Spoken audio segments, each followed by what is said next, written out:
दोस्तों, स्वागत है आपका। मेरे YouTube चैनल पर आज फिर हाजिर हूँ, एक नई कहानी लेकर जो मेरे एक सब्सक्राइबर ने मुझे भेजी है। अगर आपने अभी तक इस चैनल को सब्सक्राइब नहीं किया, तो सब्सक्राइब करना ना भूलें। नमस्कार दोस्तों, मैं चाय का बड़ा शौकीन हूँ।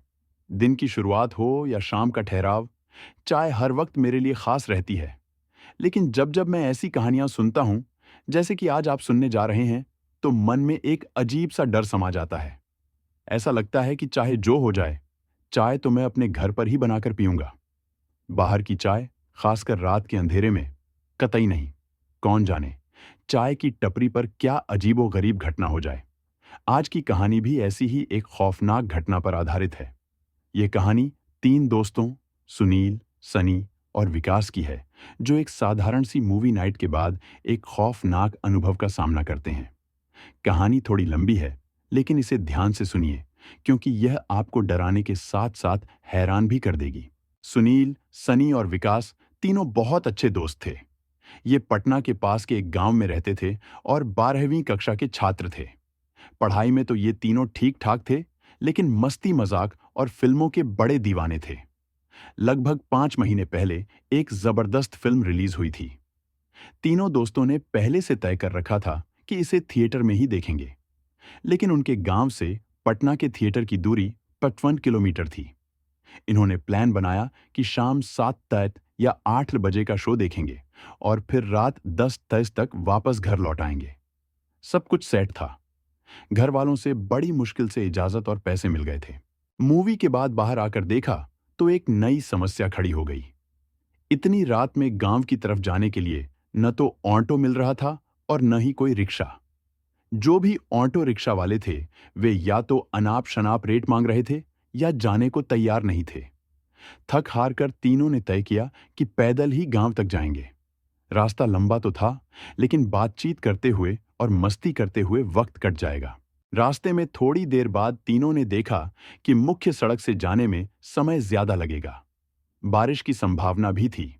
सुनील की तबीयत पहले से खराब थी, इसलिए तीनों ने एक छोटा कच्चा रास्ता पकड़ा, जो जंगल से होकर उनके गांव तक जाता था। जैसे ही जंगल की ओर बढ़े, मौसम अचानक बदलने लगा। ठंडी हवा चलने लगी और हल्की बारिश शुरू हो गई। उनके पास छाता भी नहीं था। थोड़ी देर बाद बारिश तेज हो गई। तीनों भीग चुके थे। सुनील सबसे ज्यादा ठिठुर रहा था। उसे तेज ठंड लग रही थी और उसकी तबीयत और बिगड़ने लगी।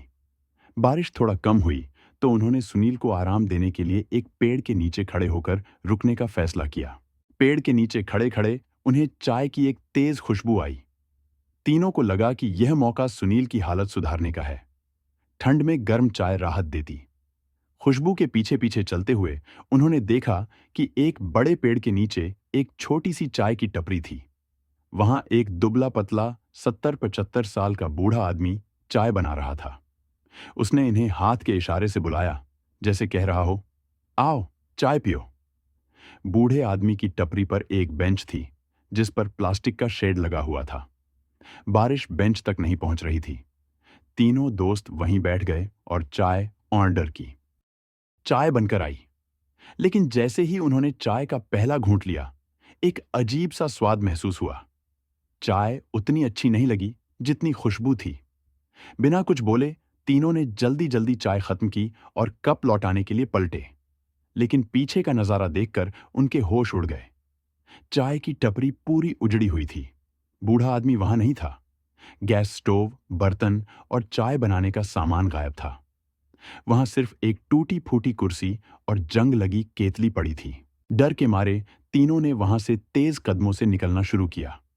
लेकिन 200 मीटर चलने के बाद फिर से वही चाय की खुशबू आई। नजर दौड़ाई तो देखा कि वही बूढ़ा आदमी और उसकी टपरी सड़क के किनारे खड़ी थी। इस बार वे उसे नजरअंदाज करके आगे बढ़ गए। लेकिन कुछ ही देर बाद तीसरी बार वही बूढ़ा आदमी और उसकी टपरी सामने आ गए। अब स्थिति और डरावनी हो गई। बूढ़ा आदमी हर बार और अजीबोगरीब लगने लगा। तीसरी बार जब वे उसके पास से गुजरे तो बूढ़े के दोनों हाथ गायब थे। डर के मारे तीनों दौड़ने लगे। दौड़ते दौड़ते सुनील अचानक बेहोश हो गया।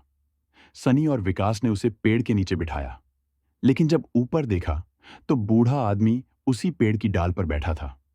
उसके हाथ में केतली थी और वह फिर से इशारा कर रहा था, आओ, चाय पियो। डर के मारे सनी और विकास सुनील को वहीं छोड़कर भाग गए। कुछ देर बाद उन्होंने सुनील को छोड़ने के लिए खुद को कोसा और वापस लौटे। लेकिन जब पहुंचे तो सुनील बेहोश पड़ा था। उसकी सफेद टी शर्ट पर चाय फैली हुई थी।